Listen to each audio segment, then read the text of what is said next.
பறிப்பான் உச்சாராயிரு. அவன் தொன்ன குடியில் மாட்டிக்குவா கொஞ்ச நாள் பொறு.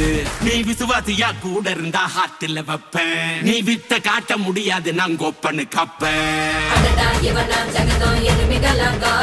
சீரும் சிறப்பா முடியும் சம்பவ சீனு.